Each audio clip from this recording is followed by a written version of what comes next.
চলমান বিদ্যুৎ ও গ্যাস সংকট মোকাবেলায় বাংলাদেশ জামাত ইসলামীর ১০ দফা জনদাবি।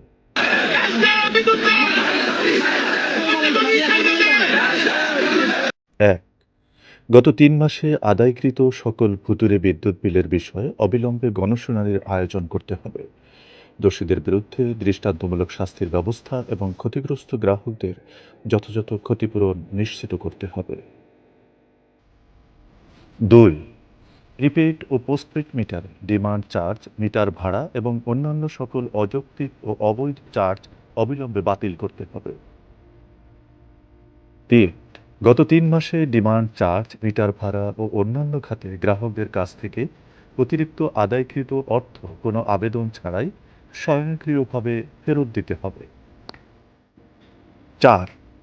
বিদ্যুৎ বিলিং ব্যবস্থায় শতভাগ স্বচ্ছতা নিশ্চিত করতে প্রতিটি পোস্টপেইড বিলের সঙ্গে বাধ্যতামূলকভাবে মিটার রিডিং লগ সংযুক্ত করতে হবে এবং প্রিপেইড মিটারের ভেন্ডিং সফটওয়্যার ও বিলিং ব্যবস্থা স্বাধীন ও নিরপেক্ষ অডিট পরিচালনা করতে হবে। ৫. গ্যাস না থাকলে বিল নয়, এই নীতি অবিলম্বে কার্যকর করতে হবে এবং সরবরাহহীন সময়ের জন্য কোনো বিল আদায় করা যাবে না। ৬. গ্যাস উৎপাদন বৃদ্ধি ও আমদানি নির্ভরতা কমাতে একটি দীর্ঘমেয়াদী ও কার্যকর জাতীয় জ্বালানি নীতি প্রণয়ন করে জরুরি ভিত্তিতে নতুন গ্যাস ক্ষেত্র অনুসন্ধান ও কূপ খননের উদ্যোগ গ্রহণ করতে হবে। ৭. মহেশখালী এলএনজি টার্মিনালের ব্যর্থতার পূর্ণাঙ্গ তদন্ত করে ক্ষতির পরিমাণ, দায়ী ব্যক্তি বা প্রতিষ্ঠানের নাম এবং পুনরায় চালুর নির্দিষ্ট সময়সূচি জনসম্মুখে প্রকাশ করতে হবে।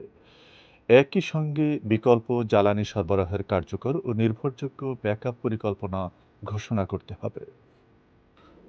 ৮. গ্যাসের সিস্টেম লস, চুরি ও অপচয় বন্ধে কঠোর ব্যবস্থা গ্রহণ করতে হবে। স্মার্ট মিটারিং চালু, অবৈধ সংযোগ বিচ্ছিন্ন এবং পুরনো পাইপলাইন দ্রুত সংস্কারের মাধ্যমে বিদ্যমান গ্যাস ক্ষেত্র থেকে অতিরিক্ত গ্যাস সরবরাহ নিশ্চিত করতে হবে। ৯. শিল্প, ব্যবসা ও বিদ্যুৎ উৎপাদন খাতে নিরবচ্ছিন্ন জ্বালানি সরবরাহ নিশ্চিত করে উৎপাদন, বিনিয়োগ ও কর্মসংস্থান রক্ষা করতে হবে। ১০.